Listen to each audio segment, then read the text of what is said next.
আসসালামু আলাইকুম রহমতুল্লাহি ওবরাকাতুহ।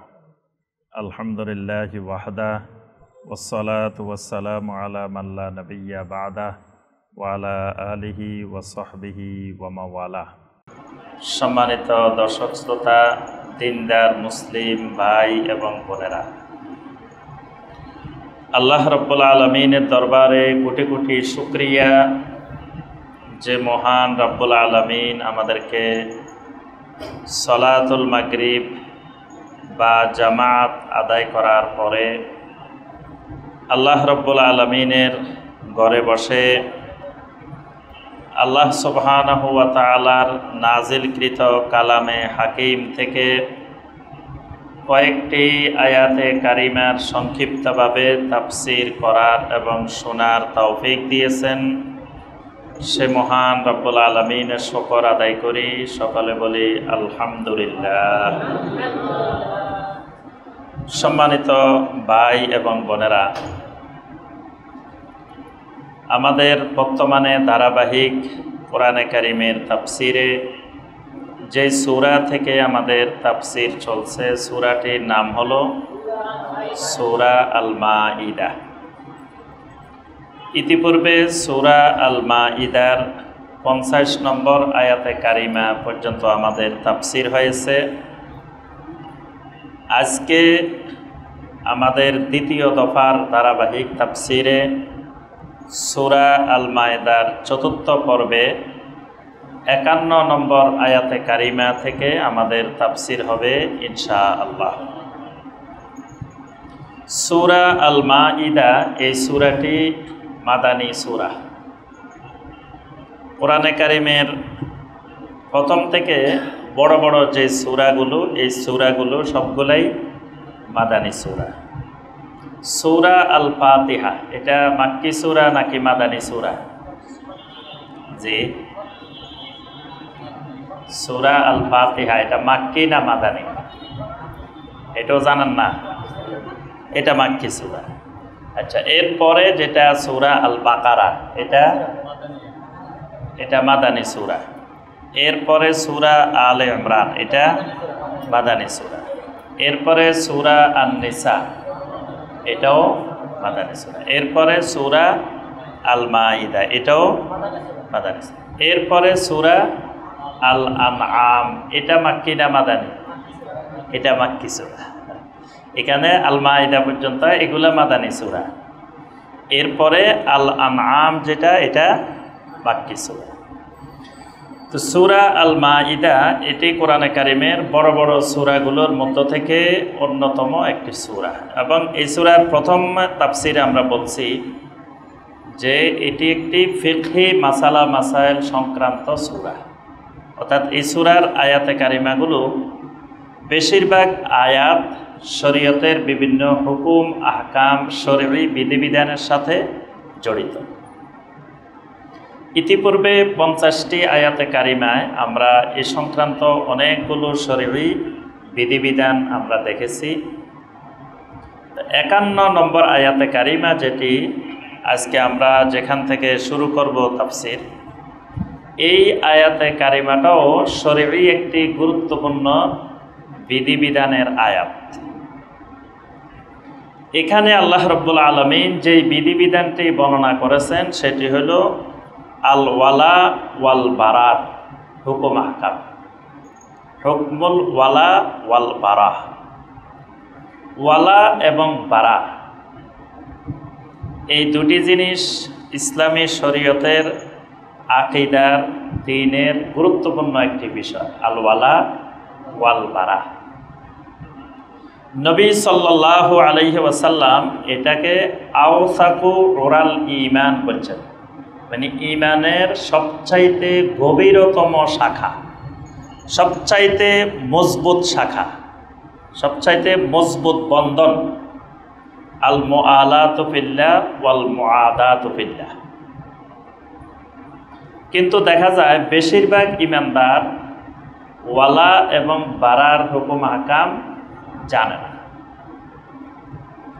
এবং আমাদের এই দেশে এখনও বলতে গেলে আপনার অধিকাংশ মুসলিম ওয়ালা বারা কি জিনিস নামও শুনে নেয়, জিজ্ঞেস করলে বলতে পারে না, যে শব্দ দুটাই শুনে নেয়। মানে হুকুম আহকাম জানা তো পরের কথা, এই শব্দ দুটার সঙ্গেই পরিচিত না। তো শরীয়তের এত গুরুত্বপূর্ণ এবং ইমানের সবচাইতে গভীরতম শাখা যেটা, সেটা হলো আল ওয়ালা ওয়াল বারা। ওয়ালা মানে কি? ওয়ালা মানে বন্ধুত্ব করা। ওয়ালা মানে বন্ধুত্ব করা, গভীরতম সম্পর্ক স্থাপন করা, অন্তর থেকে ভালোবাসা, এটাকে শরীয়তের ভাষায় বলা হয় ওয়ালা। আরেকটা হলো বারা। বারা মানে কি? বারা মানে সম্পর্ক ছিন্ন করা, তার থেকে মুক্ত হওয়া, তার থেকে দূরে থাকা, তাকে অপছন্দ করা, এটাকে শরীয়তের ভাষায় বলা হয় বারা। তাহলে একজন ইমানদারকে ইমান আনার পরে জানতে হবে কার কার সাথে তাকে বারা করতে হবে এবং কার কার সাথে তাকে ওয়ালা করতে হবে, এটাই ইমানদারকে জানা লাগে।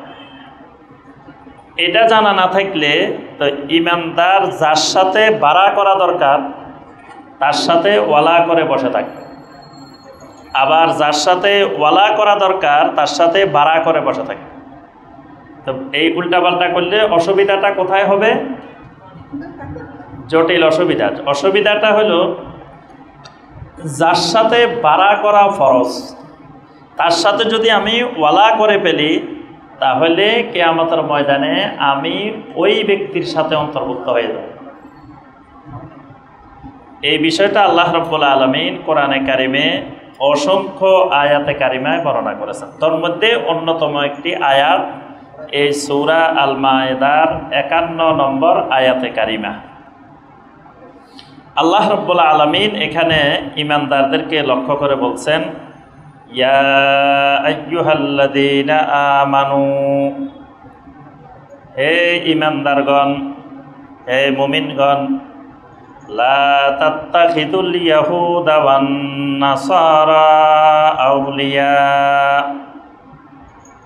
ইহুদি এবং নাসারা, ইহুদি এবং খ্রিস্টান, এদেরকে কখনো তোমরা বন্ধু হিসাবে, আউলিয়া হিসাবে, আউলিয়াটা ওয়ালি শব্দের বহুবচন, ওয়ালি মানে ওয়ালা থেকে, মানে অন্তরঙ্গ সম্পর্ক, গভীরতম সম্পর্ক, এরকম বন্ধু হিসাবে তোমরা তাদেরকে গ্রহণ করিও না। এখানে আল্লাহ রাব্বুল আলামিন যে বিষয়টা নিষেধ করেছেন সেটা হলো ওয়ালা করতে আল্লাহ রাব্বুল আলামিন নিষেধ করেছেন। ওয়ালা মানে অন্তরঙ্গ গভীরতম সম্পর্ক, বন্ধুত্ব করতে নিষেধ করেছেন, কিন্তু তাদের সাথে বাহ্যিক সদাচরণ করা যাবে। মানে তাদের সাথে আবার এমন নয় যে তাদের সাথে যে দেখা হইলে তাদের প্রতি অত্যাচার করতে হবে, জুলুম করতে হবে, বিষয়টা এরকম। তাদের সাথে ওয়ালা করা যাবে না, তাদের সাথে বাহ্যিক সদাচরণ, মোদারাত করা যাবে, কিন্তু মুয়ালাত করা যাবে না। এবং তাদের সাথে ব্যবসা বাণিজ্য, লেনদেন, এগুলো করা যাবে। যেমন নবী সাল্লাল্লাহু আলাইহি ওয়াসাল্লাম ইহুদিদের সাথে অনেক লেনদেনও করছেন, অসংখ্য হাদিসে আছে।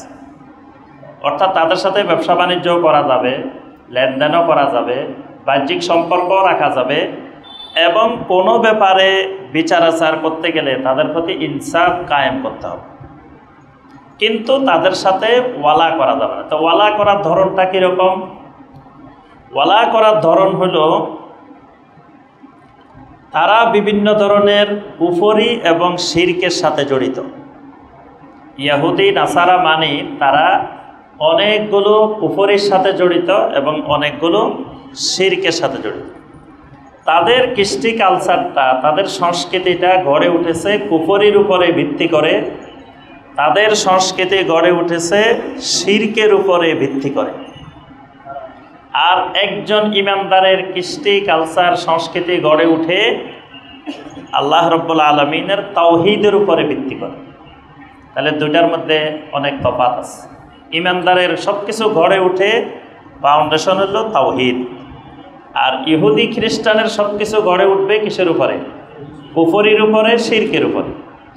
এই কুফরি এবং শিরকের উপরে গড়ে ওঠা কৃষ্টি কালচার সংস্কৃতিকে একজন মুসলিম কোনো অবস্থায় গ্রহণ করতে পারবে না। এটাকেই মানা করা হয়েছে। একজন বলতে পারে না, আমার সাথে তো কোনো ইহুদির কোনো দেখাই হয় নাই জীবনে, হ্যাঁ, তো বন্ধুত্ব হবে কেমনে? অনেকে আছে আমরা ইহুদির সাথে জীবনে দেখাই হয় নাই, অনেকে আছে খ্রিস্টানের সাথে দেখাই হয় নাই, তো বন্ধুত্ব হবে কেমনে? কথাই হয় না। আসলে বিষয়টা এরকম না।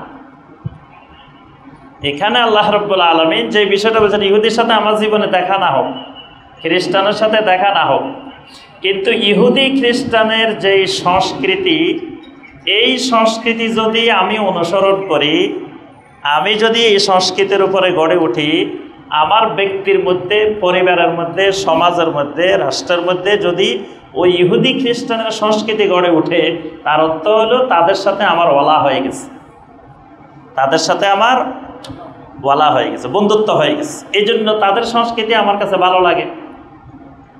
যেমন ইহুদি খ্রিস্টানের সংস্কৃতি হলো দাড়ি না রাখা,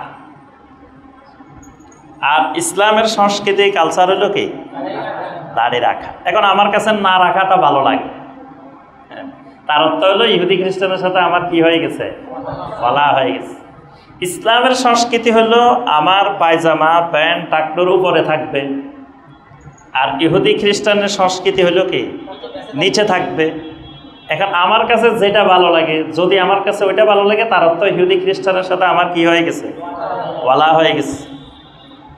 ইহুদি খ্রিস্টানদের সংস্কৃতি হলো আপনার এই যে বিয়ে শাদির মধ্যে গায়ে হলুদের নামে যেই অপসংস্কৃতি, এটা ইহুদি খ্রিস্টানের সংস্কৃতি।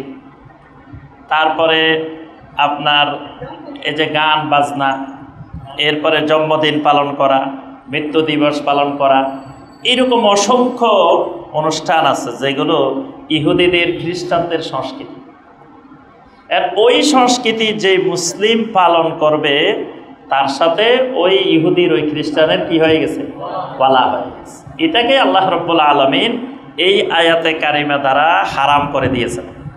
লা তাত্তাখিযুল ইয়াহুদা ওয়ান নাসারা আউলিয়া, তোমরা ইহুদি এবং নাসারাদেরকে বন্ধু রূপে গ্রহণ করিও না। বা'দুহুম আউলিয়া ও বা'দ, তারা একজন আরেকজনের ওলি, তারা একজন আরেকজনের বন্ধু। মানে তাদের ভিতরে, ইহুদিদের ভিতরে, খ্রিস্টানদের ভিতরে একজনের সাথে একজনের ওয়ালা আছে। কারণ ইহুদিরাও কুফরি শিরকের উপরে প্রতিষ্ঠিত, নাসারারাও কুফরি এবং শিরকের উপরে প্রতিষ্ঠিত। ওয়ামাই ইয়াতাওয়াল্লাহুম মিনকুম ফাইন্নাহু মিনহুম, তোমাদের মধ্য থেকে যারা তাদের সাথে ওয়ালা গড়ে তুলবে, বন্ধুত্ব গড়ে তুলবে, ফাইন্নাহু মিনহুম, ওই ব্যক্তি কিয়ামতের ময়দানে তাদেরই অন্তর্ভুক্ত হয়ে যাবে। ইহুদি নাসারাদের সাথে ওয়ালা করলে কিয়ামতের ময়দানে সে তাদের সাথেই তার হাসর হবে, তাদের সাথেই সে অন্তর্ভুক্ত হয়ে যাবে। যেটাকে নবী সাল্লাল্লাহু আলাইহি ওয়াসাল্লাম ব্যাখ্যা করে বলছেন, মান তাশাব্বাহা বিকাউমিন ফাহুয়া মিনহুম। নবী সাল্লাল্লাহু আলাইহি ওয়াসাল্লাম বলেন, যেই ব্যক্তি যাদের সাথে, যেই জাতির সাথে, যেই কওমের সাথে সাদৃশ্য রাখবে, কিয়ামতের ময়দানে সে তাদেরই অন্তর্ভুক্ত। 31st নাইট, এটা কাদের সংস্কৃতি? এটা অমুসলিমদের, ইহুদি নাসারাদের সংস্কৃতি। নববর্ষ উদযাপন করা, এটা কাদের সংস্কৃতি? মুশরিকদের, অমুসলিমদের সংস্কৃতি। এইসব সংস্কৃতি, এই জাতীয় যত সংস্কৃতি আছে, এইগুলোর সাথে যারা সম্পর্ক রাখবে, হাসর হবে তাদের সাথে, ওই জাতির সাথে। ইন্নাল্লাহা লা ইয়াহদিল কওমাজ যালিমিন, আল্লাহ রাব্বুল আলামিনের নীতিমালা হলো, আল্লাহ পাক কোনো জালিম সম্প্রদায়কে সঠিক রাস্তা দেখান না। ফাতারাল্লাযীনা ফী কুলুবিহিম মারাদুন, যে মানুষগুলোর অন্তরের মধ্যে ব্যাধি আছে, রোগ আছে। রোগ কাদের অন্তরে আছে? মানে কোরআনে কারিমের মধ্যে যদি বলা হয় ফী কুলুবিহিম মারাদুন, তাদের অর্থ হলো মুনাফিক। মুনাফিকদের ব্যাপারে আল্লাহ বলছে এদের অন্তরে রোগ আছে। তাহলে অন্তরের রোগগুলোর মধ্যে প্রধানতম একটা রোগ হলো নেফাক। এরা হলো নেফাক রোগগ্রস্ত। তা আল্লাহ পাক বলেন এই মানুষগুলোকে আপনি দেখবেন ইউসারিউনা ফীহিম, এরা ওই ইহুদিদের মধ্যে খ্রিস্টানদের মধ্যে খুব কর্মতৎপর থাকে, খুব আগানো থাকে। মানে অন্তরে যাদের রোগ আছে এদের বৈশিষ্ট্য হলো এদের কাছে ইহুদিদেরকে খুব ভালো লাগে, খ্রিস্টানদেরকে ভালো লাগে, মুশরিকদেরকে ভালো লাগে, কারণ তার অন্তরে নেফাকের রোগ আছে। নেফাকের রোগ মানে কুফরির রোগ, তো কুফরিকে মহব্বত করবে, ভালো লাগবে, এটাই স্বাভাবিক বিষয়। ইয়াকুলুনা নাখশা আন তুসিবানা দায়রা, এদেরকে যখন জিজ্ঞাসা করা হবে কি ব্যাপার তোমরা এত ইহুদিদের খ্রিস্টানদের মধ্যে এত দৌড়ঝাঁপ কেন, তখন তারা বলে নাখশা আন তুসিবানা দায়রা, আমাদের আশঙ্কা হয় কোন সময় না কোন সময় আমাদের উপরে বিপদ আপদ চলে আসে। ভাই ইহুদি খ্রিস্টানদের সাথে সম্পর্ক ভালো রাখা দরকার, না কোন সময় বিপদ চলে আসে এদের পক্ষ থেকে। এই বক্তব্যটা কার? মুনাফিকদের। আল্লাহ বলছে মুনাফিকরা এই বক্তব্য দেয় যে বিপদ আপদ চলে আসতে পারে, মুসিবত চলে আসতে পারে, এই আশঙ্কা আমরা ইহুদিদের সাথে খ্রিস্টানদের সাথে সম্পর্ক রাখি। ফাআসাল্লাহু আন ইয়াতিয়া বিল ফাতহি আও আমরিম মিন ইনদিহি, অচিরেই আল্লাহ রাব্বুল আলামিন যখন বিজয় নিয়ে আসবেন, আও আমরিম মিন ইনদিহি, অথবা আল্লাহর পক্ষ থেকে কোনো সুনির্দিষ্ট ফয়সালা এসে যাবে, ফায়ুসবিহু আলা মা আসাররু ফি আনফুসিহিম নাদিমিন, তখন এতদিন পর্যন্ত তাদের মনের ভিতরে যা কিছু গোপন করে রেখেছিল এগুলার জন্য এরা লজ্জিত হয়ে যাবে। যখন আল্লাহ পাক বিজয় দিবেন তখন এরা এদের এই কর্মকাণ্ডের জন্য তখন লজ্জিত হয়ে যাবে। ওয়ায়াকুলুল্লাযীনা আমানু, আর মুনাফিকদেরকে দেখে ঈমানদাররা বলে উঠবে আহা উলাইল্লাযীনা আকসামু বিল্লাহি জাহাদা আইমানিহিম ইন্নাহুম লামাআকুম, ঈমানদাররা বলবে আরে এরাই বুঝি ওই সমস্ত লোক যে মানুষগুলো আমাদের সামনে শক্তভাবে কসম করে করে, আল্লাহর কসম করে করে বলতো ইন্নাহুম লামাআকুম, এরা তোমাদের সাথে আছে। মানে এরা আমাদেরকে আল্লাহর কসম করে বলতো যে ভাই আমরা তোমাদের সাথে আছি। এরাই কি সে সকল লোক? ঈমানদাররা বলতে থাকে। হাবেতাত আমালুহুম, আল্লাহ পাক বলেন এই মানুষগুলোর সমস্ত আমল বিনষ্ট হয়ে যাবে। অর্থাৎ মুনাফিকদের নেফাকের কারণে সমস্ত আমল শেষ। ফাআসবাহু খাসিরিন, পরিণতিতে ক্ষতিগ্রস্তদের অন্তর্ভুক্ত হয়ে যাবে।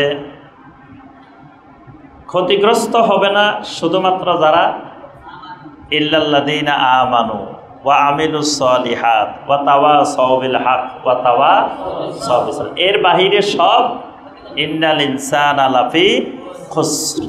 তো এই খুসরের ভিতরে ফাআসবাহু খাসিরিন, এই মুনাফিকরাও ওই খুসরের অন্তর্ভুক্ত হয়ে যাবে। ইয়া আইয়ুহাল্লাযীনা আমানু মান ইয়ারতাদ্দা মিনকুম আন দীনিহি, আল্লাহ পাক ঈমানদারদেরকে আরেকটি বিষয় আল্লাহ পাক বলছেন কেউ যদি মুরতাদ হয়ে যায়, মানে ইসলাম থেকে বের হয়ে যায়, ইসলাম অস্বীকার করে, তো তোমাদের আফসোস করার, দুঃখ করার দরকার নেই যে মানুষগুলা মুরতাদ হয়ে যাচ্ছে। আল্লাহ পাক আল্লাহর দিনকে কাউকে না কাউকে দিয়ে আল্লাহ দিনকে বিজয়ী করবেন, দিনকে জীবিত রাখবেন। যদি তুমি ওখানে সম্পৃক্ত হইতে পারো তুমি সৌভাগ্যবান, আর না হইতে পারলে তুমি নিজে দুর্ভাগ্যবান, কিন্তু আল্লাহর কোনো ক্ষতি নেই। আর ঈমানদারদেরও আফসোস করার দরকার নাই যে আহারে এই মানুষগুলো চলে গেল আমাদের কি হবে। এই প্রসঙ্গটা আল্লাহ পাক এই জন্য বলছেন, বিশেষ করে উহুদের যুদ্ধে যখন রওনা দিচ্ছেন হঠাৎ করে 300 জন চলে গেছে। এখন তো ভয়াবহ একটা কথা না যে 1000 সৈন্যের মধ্যে যদি 300 জনে হঠাৎ করে চলে যায় তাহলে তো সবার মন ভেঙে যাওয়ার কথা। আল্লাহ পাক বলছেন এখানে মন ভাঙ্গার কিছু নাই। ইয়া আইয়ুহাল্লাযীনা আমানু, হে মুমিনগণ, মান ইয়ারতাদ্দা মিনকুম আন দীনিহি, তোমাদের মধ্যে কেউ যদি আল্লাহর দিন থেকে মুরতাদ হয়ে যায়, অস্বীকারী হয়ে যায়, ফাসাউফা ইয়াতিল্লাহু বিকওমিন, অতি শীঘ্র আল্লাহ রাব্বুল আলামিন এমন লোকজন নিয়ে আসবেন, ইউহিব্বুহুম ওয়া ইউহিব্বুনাহু, যে মানুষগুলোকে আল্লাহ ভালোবাসেন এবং যে মানুষগুলো আল্লাহকে ভালোবাসে। সুবহানাল্লাহ। এরা মুরতাদ হয়ে গেলে অসুবিধা নাই, চলে যাক। অতি শীঘ্র আল্লাহ এমন লোক নিয়ে আসবেন যাদেরকে আল্লাহ ভালোবাসে, যারা আল্লাহকে ভালোবাসে। সুবহানাল্লাহ। আদিল্লাতিন আলাল মুমিনিনা আইজ্জাতিন আলাল কাফিরিন। এই মানুষগুলোর আরো বৈশিষ্ট্য হবে, এরা ইমানদারদের প্রতি হবে অত্যন্ত অনুগ্রহশীল, কাফেরদের প্রতি হবে অত্যন্ত কঠোর। সূরা আল ফাতহের 29 নম্বর আয়াতে আল্লাহ পাক বলেছেন, মুহাম্মাদুর রাসূলুল্লাহ ওয়াল্লাযীনা মাহু আশিদ্দাউ আলাল কুফফার রুহামাউ বাইনাহুম। এদের বৈশিষ্ট্য হলো সাহাবায়ে কেরামের, এরা রুহামাউ বাইনাহুম, নিজেদের মধ্যে অত্যন্ত রহমশীল। আর আশিদ্দাউ আলাল কুফফার, কুফফারদের উপরে অত্যন্ত কঠোর। তো এখানে ওই কথাটাই আল্লাহ পাক বলছেন যে অতি শীঘ্র আল্লাহ এমন মানুষদেরকে নিয়ে আসবেন, এরা আদিল্লাতিন আলাল মুমিনিন আইজ্জাতিন আলাল কাফিরিন। এরা হবে মুমিনদের প্রতি অত্যন্ত অনুগ্রহশীল, কাফেরদের প্রতি অত্যন্ত কঠোর। ইউজাহিদুনা ফি সাবিলিল্লাহ, এরা আল্লাহর রাস্তায় এমনভাবে জিহাদ করবে, ওয়ালা ইয়াখাফুনা লাউমাতা লাইমিন, কোন নিন্দুকের নিন্দাকে এরা ভয় করবে না। এই মানুষগুলো কোন দিকে কে কি বলতেছে, কে নিন্দা করতেছে, কে কি বলতেছে, এইসব দিকে তারা পরোয়া করবে। এরা আল্লাহর রাস্তায় অবিচল থেকে জিহাদ ফি সাবিলিল্লাহর কাজ চালিয়ে যাবে। যালিকা ফাদলুল্লাহি ইউতিহি মাইয়াশা, আর এটা তো আল্লাহ রাব্বুল আলামিনের বিশাল অনুগ্রহ। আল্লাহ যাকে চান তাকেই দেন, সবাইকে আল্লাহ রাব্বুল আলামিন আল্লাহর এই অনুগ্রহ দান করেন না। ওয়াল্লাহু ওয়াসিউন আলিম, আল্লাহ রাব্বুল আলামিন মহাপ্রশস্ততার অধিকারী এবং তিনি মহা জ্ঞানের অধিকারী।